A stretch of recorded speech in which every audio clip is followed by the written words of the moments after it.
আসসালামু আলাইকুম রহমতুল্লাহি অবরকাতুহু। সম্মানিত দর্শক, ত্রয়োদশ জাতীয় সংসদ নির্বাচনের পর যে সংসদ অধিবেশন বসলো আজকের এই দিনে ১২ তারিখে আমি ভিডিওটি করছি। আজকের এই সংসদে স্পিকার নির্বাচিত হবেন, কিন্তু স্পিকার নির্বাচিত হওয়ার আগে সরকারি দল তারা তাদের সংসদ নেতা নির্বাচন করেছেন এবং সেখানে সংবাদকারণী প্রধানমন্ত্রী তারেক রহমান সাহেব সরকারি দলের নেতা, আর বিরোধী দলের যে নেতা তিনি ডক্টর শফিকুর রহমান, জামাতের সভাপতি। আমি আজকের এই দিন থেকে মানে ওনাকে আসলে জামাতের সভাপতি বলবো, জামাত ইসলামের সভাপতি বলবো। আমির শব্দটি আমি ব্যবহার করব না ব্যক্তিগতভাবে। আমির বলতেই মনে হচ্ছে যে তিনি আমাদের থেকে আলাদা। আমিরুল মোমিনিন মানে আমাদের সবার নেতা, আমাদের সবার বস, আমাদের সবার সাথে অভিজাত, ইত্যাদি ইত্যাদি অনেক কিছু। Not like that. তিনি জনগণের নেতা, তিনি জামাতের সভাপতি। এখানে আসলে আমির শব্দটি আমাদের বাঙালি ঘরানার সাথে যায় না, এটা জামাতের ব্যক্তিগত। তারা তাকে আমিরুল মোমিনিন, আমিরুল মুসলিমিন, আমিরে জামাত ইত্যাদি ইত্যাদি কথা বলতে পারে, কিন্তু আমরা আমজনতা যারা আছেন আমরা তাকে ডক্টর শফিকুর রহমান, জামাতের সভাপতি বা জামাতের যে সংগঠনের প্রধান সেটা বলতে পারে, চেয়ারম্যান বা চেয়ারপারসন, হোয়াট এভার মেবি।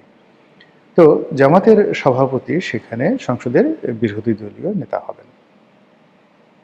আলোচনাটা দীর্ঘায়িত করব না, এটা নিয়ে আলোচনা করতে গেলে অনেক কিছু হবে। আমি শুধু বলবো যে ওনার আগে সংসদে বিরোধী দলীয় নেতা ছিলেন জি এম কাদের, জাতীয় পার্টির। তার আগে ছিলেন বেগম রওশন এরশাদ। তো বেগম রওশন এরশাদ এবং জি এম কাদের এই দুজনকে বলা হয় আওয়ামী লীগের গৃহপালিত বিরোধী দলীয় নেতা। এবং সেই যে রওশন এরশাদ এবং জি এম কাদের যদি ব্যক্তিগতভাবে ধরেন, এই দুজনের যে বংশমর্যাদা, তাদের ব্যক্তিগত জীবনের যে সফলতা, আসলে আমাদের এই বাংলাদেশের অ্যাভারেজে ডক্টর শফিক বা অন্যান্য যারা আছেন তাদের অনেকের চাইতে সহস্র সহস্র গুণ বেশি। যেমন ধরুন আমি রওশন এরশাদের কথাই বলি।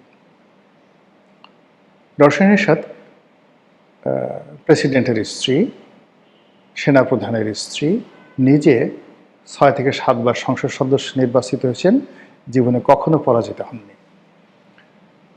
এবং সারা বাংলাদেশ তাকে নিয়ে বিভিন্ন সময় যত রকম আজে বাজে কথাবার্তা আছে, তিনি সোনাচোরা কারবারি করেন, ওটা করেন, দুর্নীতিবাজ ইত্যাদি ইত্যাদি আরও অনেক কিছু। কিন্তু এখন পর্যন্ত সিঙ্গেল পুরো জাতি বলতে পারবেন না যে বেগম রওশন এরশাদ তার মুখ দিয়ে একটা বাজে শব্দ উচ্চারণ করেছেন, কোনোদিন মেজাজ হারিয়ে ফেলেছেন, অথবা কারোর সঙ্গে একটু কটু শব্দ ব্যবহার করেছেন। Number one. নাম্বার টু হলো উনি এখন একেবারে জীবন সায়াহ্নে বয়োবৃদ্ধ, তার বয়স হয়তো এখন প্রায় ৯০ বছর। উনি কারো টাকা মেরেছেন, কারো হক নষ্ট করেছেন, কারোর সঙ্গে বেইনসাফি করেছেন। আমরা যারা সমালোচনা করেছি তার বিভিন্ন সময়, আমরা এখন পর্যন্ত তার কোনো প্রমাণ পাইনি। তিনি অতি উচ্চ শিক্ষিতা, মার্জিতা। আগেই বললাম যে তিনি অতি উচ্চ বংশীয়, তার সঙ্গে সঙ্গে যৌবনে প্যারাগন বিউটিফুল ছিলেন। আপনি যদি তার ৩০-৩৫ বছরের ছবিগুলো দেখেন, ২০-২৫ বছরের ছবিগুলো দেখেন, বেগম রওশন এরশাদের মতো এরকম সুন্দরী মহিলা বাংলাদেশে দ্বিতীয়টি ছিল না, কেউ ছিল না। তার প্রত্যেকটা জিনিস, তার পায়ের নখ থেকে চুল পর্যন্ত, আল্লাহ মানে একটা রমণীকে যত সুন্দর করা সম্ভব বাংলাদেশের প্রেক্ষাপটে ঠিক ততটুকু সুন্দর তাকে করেছিলেন। তো সেই মানুষটি তিনি জীবন সায়াহ্নে এসে শেখ হাসিনার গৃহপালিত বিরোধী দলীয় নেতা হয়েছিলেন।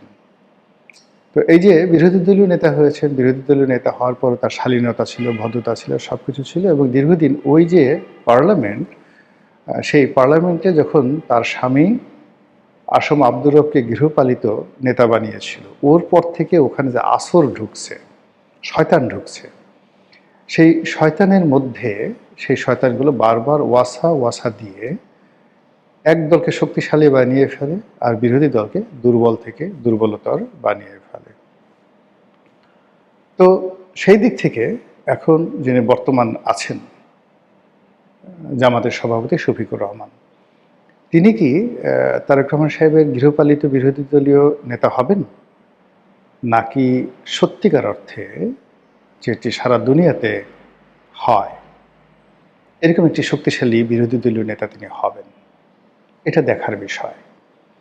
তবে যেভাবে বিএনপি ব্রুট মেজরিটি পেয়েছে, যেভাবে বিএনপির সঙ্গে জামাতের গত 17 মাসে টাগ ওয়ার হয়েছে এবং যেভাবে অনেকগুলো অমীমাংসিত বিষয় রয়ে গেছে আর পর্দার আড়ালে যে সকল কথাবার্তা আমরা শুনতে পেরেছি, সেই অর্থে একটা সত্যিকার ইফেক্টিভ বিরোধী দলীয় নেতা যদি ডক্টর শফিকুর রহমান হতে পারেন, তাহলে বাংলাদেশে জামাত একটা নতুন ইতিহাস তৈরি করবে। আর যদি তিনি সেটা না পারেন, তাহলে আওয়ামী লীগের জমানাতে জামাত যেভাবে গুপ্ত সংগঠন হিসেবে পরিচিত ছিল, তারা রাতের আধারে আওয়ামী লীগ নেতাদের সঙ্গে দেখা করতেন, স্বরাষ্ট্রমন্ত্রী আসাদুজ্জামান খান কামালের সঙ্গে দেখা করতেন, অনেক জ্ঞানীগুণী বুদ্ধিজীবীদের সঙ্গে দেখা করতেন, এমনকি শেখ হাসিনার সঙ্গেও তাদের যোগাযোগ ছিল। আবার তারা বিএনপি থেকে শুরু করে সবার সাথে যোগাযোগ রক্ষা করতেন, আর প্রায় সমস্ত কর্মকাণ্ডই তারা তলে তলে করতেন, গুপ্তভাবে করতেন। এটা নিয়ে খুব হাসাহাসি হতো।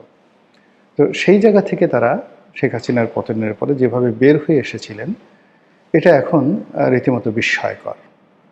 স্বরাষ্ট্রমন্ত্রী জনাব সালাউদ্দিন তিনি স্পষ্ট করে বলেছেন যে দলটির জনপ্রিয়তা মাত্র 5 থেকে 7%, এবং এটাই সত্য। বাংলাদেশে এখনো পর্যন্ত জামাতের যে জনপ্রিয়তা সেটা শতকরা 5 ভাগ থেকে 7 ভাগের বেশি নয়। তো এই যে 5 থেকে 7 ভাগ, তাও আবার গুপ্ত। যদি প্রকাশ্যে বলা হয় যে আমরা জামাত করি, সেক্ষেত্রে 2% হবে, বাকি 3% গুপ্ত। তারা গোপনে গোপনে জামাত করে আর প্রকাশ্যে হয়তো চুপচাপ থাকে, মাদ্রাসার শিক্ষকতা করে, অথবা অনেকে বিএনপি করে, অনেকে আওয়ামী লীগ করে, এরকম হতে পারে। তো সেই দলটি গত 17 মাস দেশ পরিচালনা করার জন্য গুরুত্বপূর্ণ ভূমিকা পালন করেছে। তারপর ডক্টর মোহাম্মদ ইউনূসের উপর প্রভাব বিস্তার করেছে। এরপরে ম্যাটিকুলাস ডিজাইনের অধীনে ক্ষমতা আসার জন্য প্রাণান্ত চেষ্টা করেছে। এটা জনাব সালাউদ্দিন সাহেব এটা মানতেই পারছেন না। হাউ ইট ইজ পসিবল, এটা কী করে সম্ভব? কাজেই তারা বলছেন, বিএনপি বলছে এবং সালাউদ্দিন সাহেব বলছে যে জামাতের ক্ষমতায় যাওয়ার যে স্বপ্ন, এটা ছিল রীতিমতো দুঃস্বপ্ন, উচ্চাভিলাষও নয়।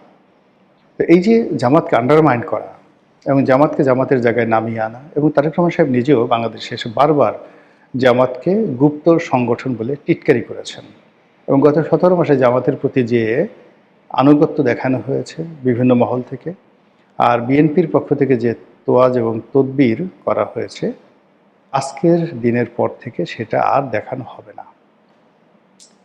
বিএনপি কঠোর হবে, নেতাকর্মীরা ধৈর্য হারিয়ে ফেলবে, এবং এটা খুব দ্রুত ঘটতে থাকবে। আগামী 1-1.5 মাসের মধ্যে এই ঘটনাগুলো টেকনাফ থেকে তেঁতুলিয়া পর্যন্ত ঘটতে থাকবে।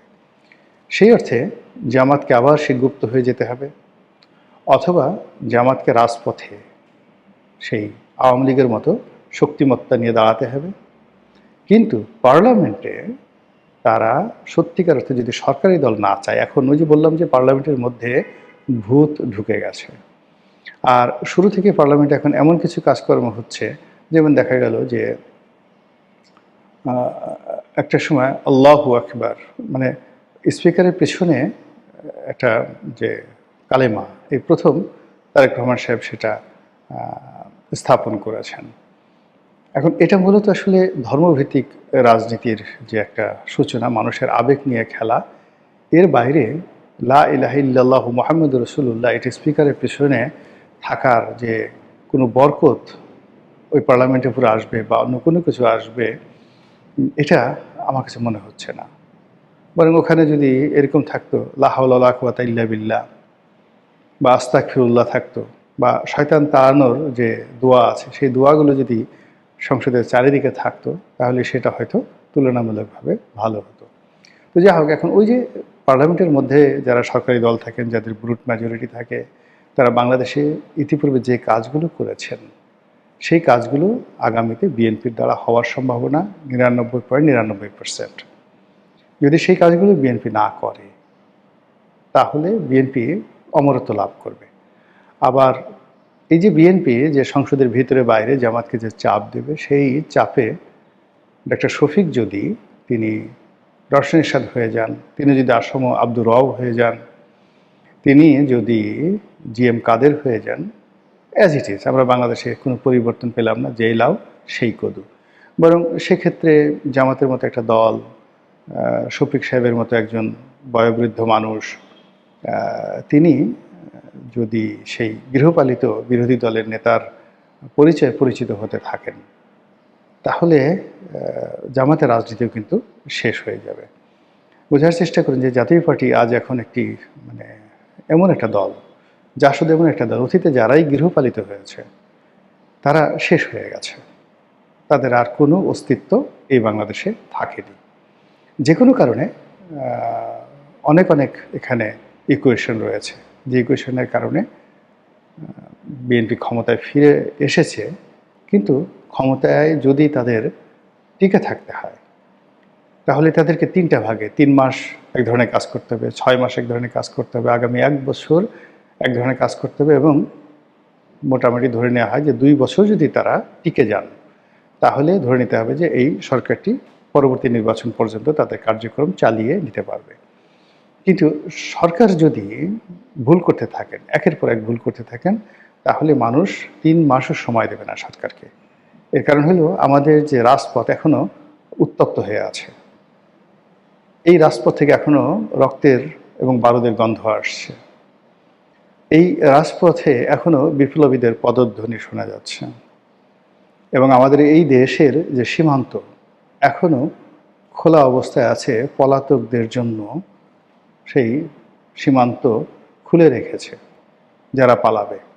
তো এরকম একটা প্রাকৃতিক পরিবেশে যে সকল ছিদ্র রয়েছে, সীমান্তের ছিদ্র রয়েছে, প্রকৃতির যে সকল দুর্বলতা রয়েছে, যে সকল উপলক্ষ রয়েছে, প্রত্যেকটা জিনিস সরকার এবং বিরোধী দল যদি মোকাবেলা করতে পারে ঈমান দ্বারা, ইয়াকিন দ্বারা, সত্যতা দ্বারা, ন্যায়পরায়ণতা দ্বারা, কোরআনিক বা ধর্মীয় বিধিবিধানের যে নীতি নৈতিকতা আছে, অন্তর থেকে যেটি হওয়া উচিত, হিন্দু ধর্ম, বৌদ্ধ ধর্ম, খ্রিস্টান ধর্ম, যে যার ধর্ম মতো এই জিনিসগুলো যদি ন্যায়পরায়ণতার সাথে করে, হয়তো ওই সংসদে বরকত আসবে। অন্যথায় আনাকুম জানাকুম, রওশন এরশাদ এবং ডক্টর শফিক কিংবা শেখ হাসিনা বা তারেক জিয়া, এই দুয়ের মধ্যে খুব বেশি পার্থক্য হবে বলে মনে হচ্ছে না, বরং অতীতের চেয়ে খারাপ হওয়ার সম্ভাবনা বেশি, যদি না প্রতিটি পক্ষ আল্লাহকে হাজির নাজির না মানেন, এবং যে কাজকর্ম তারা করবেন, চিন্তা ভাবনা করবেন, সব কাজকর্মের মধ্যে যদি তারা আল্লাহকে মানে স্বীকার না করেন, আল্লাহকে ভয় না করেন, তাহলে এখানে বরকত আসবে না। মহান আল্লাহ আমাদের সবাইকে হেদায়েত দান করুন এবং হেফাজত করুন। আসসালামু আলাইকুম ওয়া রাহমাতুল্লাহি ওয়া বারাকাতুহু।